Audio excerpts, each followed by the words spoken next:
Bonjour les amis, je pense que ça faisait un certain temps qu'on ne s'était pas vu. Eh bien, me voici de retour. Et non seulement je suis de retour, et je voudrais aussi euh, vous dire bonjour tout simplement et vous remercier de toujours être là. Ce que je voulais demander à certains, c'est que depuis que j'ai commencé quand même à faire les vidéos, ce sera intéressant que vous likez, non seulement que vous likez, mais au-delà de liker, je vous demande aussi de vous abonner. C'est important que vous vous abonnez parce que ça va beaucoup nous aider à être bien référencés et puis à continuer à augmenter et à mieux travailler. Donc aujourd'hui, je viens vers vous, non seulement, je vous demande aussi non seulement de liker, de vous abonner, mais aussi de partager. Partager. Et c'est envoyer à beaucoup de personnes pour que nous avancions et puis voilà, nous serons bien référenciés parce que je pense que c'est une chaîne qui ira très loin et elle va faire des choses de plus en plus merveilleuses. Je vous assure, on va beaucoup travailler. Donc, maintenant, aujourd'hui, je pense que ça fait un certain temps. Ce que je vais demander, vous demander tout simplement, parce que pour revenir dans le fil de la conversation, donc de la vidéo, je vais vous demander que vous compreniez avec moi que c'est très important. Il y a deux choses très importantes dans la vie et que je tiens ici à rappeler, pour moi en tout cas en ce sens, c'est l'argent et le temps. Mais je dirais que le temps, c'est la chose la plus précieuse. C'est la chose la plus précieuse. Vraiment, le temps, c'est la chose la plus précieuse. Et si vous ne gérez pas bien votre temps, vous m'entendez souvent parler de l'âge d'or. Eh bien, si vous ne gérez pas votre temps, vous allez être surpris au moment de ce que j'appelle l'âge d'or. Cet âge où on ne se repose pas nécessairement, mais où on contemple la vie en se disant que on a fait du bon travail. Donc, vous allez excuser, là, il y a une période, il commence à faire frais.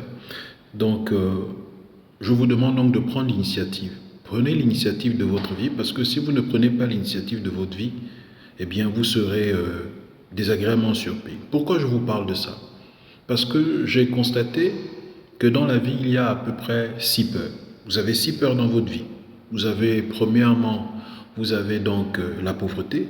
Deuxièmement, vous avez ce que je pourrais qualifier ici la critique, la peur d'être critiqué. Vous avez aussi, je dirais donc, la peur de perdre un être cher, votre amour ou des êtres chers. Vous avez troisièmement, je dirais donc, quatrièmement plutôt, vous avez aussi ce que je pourrais qualifier donc de la maladie, simplement la maladie, peur de tomber malade. Vous avez aussi cinquièmement donc la vieillesse qui nous rend visite, même quand on ne veut pas qu'elle nous rende visite, mais elle nous rend visite. Et nous avons aussi la mort.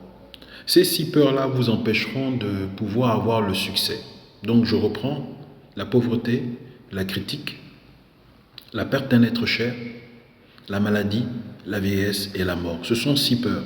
Et ce sont 6 peurs qui peuvent gouverner votre vie par le fait de l'éducation que vous avez reçue, le type d'éducation que vous avez reçu. Vous avez reçu une certaine éducation et ces peurs peuvent paralyser le fait de ne pas prendre de l'initiative. Donc, prenez de l'initiative, soyez au contrôle de votre temps, soyez au contrôle de votre vie. Pourquoi je dis ça? Je vais vous raconter une anecdote que j'ai il n'y a pas si longtemps, il y a quand même une vingtaine d'années. Quand j'étais plus jeune, comme je vous ai dit, j'ai fait des études donc je dirais donc j'ai fait des études donc en France. Et quand je faisais mes études en France, parce qu'on m'avait envoyé depuis l'Afrique centrale pour aller faire mes études en France, j'ai eu des opportunités qui sont passées devant moi, mais je ne les ai pas saisies. Parce que je me disais que non, on m'a envoyé pour venir faire l'école, comme on disait.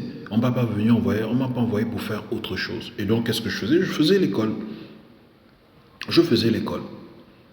Donc, quand j'étais là-bas, j'ai eu une initiative, j'ai eu quelqu'un, parce que à l'époque, je faisais un peu de musculation. Et donc, j'étais dans un centre de musculation où je faisais du bodybuilding. Et j'ai eu un monsieur qui est venu vers moi, un jeune homme. Moi, à l'époque, j'avais 24 ans. Lui, il devait peut-être avoir la trentaine. Il m'a dit, mais écoutez, je vois que vous êtes assez fort. Moi, je voudrais être votre coach. Simplement, il me dit, je voudrais être votre coach. Je voudrais vous entraîner pour faire de la boxe. Eh bien, Moi, je dis non, je peux pas le faire. Là, moi, j'étais en école d'assurance, donc je suis en école d'assurance, je peux pas faire ça.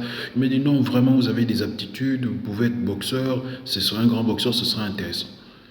J'ai eu d'autres personnes qui sont venues me voir, qui m'ont dit non, mais écoutez, ce serait plus intéressant que vous fassiez aussi du rugby. Parce que j'étais dans une ville, bon, la ville s'appelle Caen, et là-bas, il y avait des rugbymen. On m'a dit, mais avec le corps que tu as, tu pourrais faire du rugbyman. Je n'ai pas non plus fait.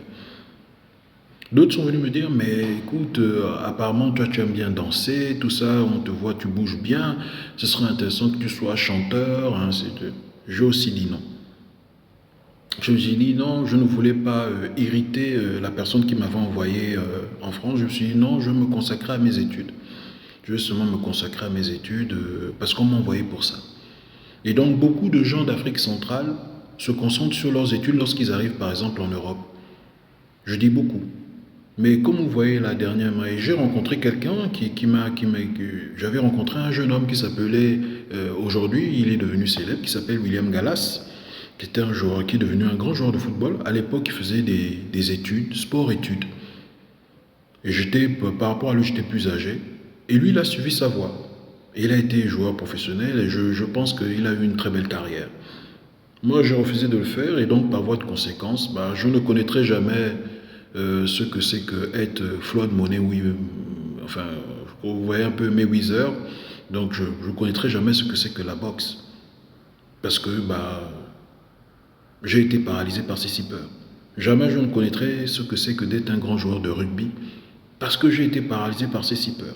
Jamais je ne connaîtrai ce que c'est que d'être un chanteur, un danseur parce que j'étais paralysé par ces 6 peurs.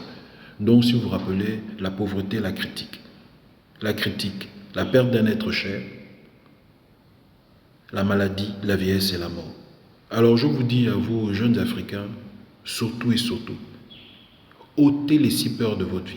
Et quand je suis rentré finalement en Afrique centrale et que j'ai vu comment j'ai été traité, malgré que j'avais respecté ce que j'aurais dû respecter, ce qu'on m'avait demandé de faire, j'ai su que non. Dans la vie, faites passer vos préoccupations avant celles des autres. Vraiment, faites passer votre préoccupation avant celle des autres. Sinon, si vous avez des enfants, vous risquez d'expérimenter ce qu'on appelle le syndrome du nid vide. C'est-à-dire que vous avez élevé vos enfants et puis vous ne savez plus quoi faire. Parce qu'ils sont partis. Et c'est normal qu'ils sont partis parce que c'est la vie. La vie est comme ça, tout simplement. Eh bien, à partir d'aujourd'hui, quand je dis à partir d'aujourd'hui, depuis quelques années, j'ai décidé maintenant de prendre le contrôle de ma vie.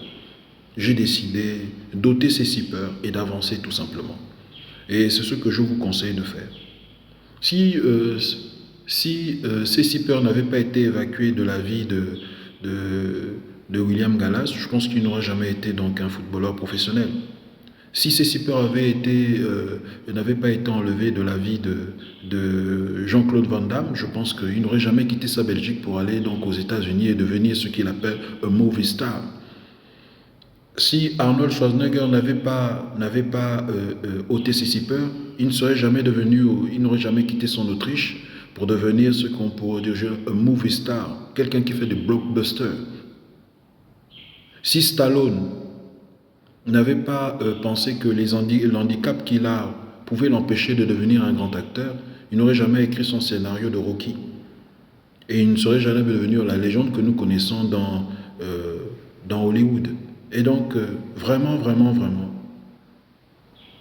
si Francis Ngannou, qui lui vient aussi d'Afrique centrale, mais a ôté les 6 peurs de sa vie, il ne serait jamais devenu le Francis Ngannou que nous connaissons. Donc, je m'adresse à vous, jeunesse d'Afrique centrale, jeunesse du continent africain.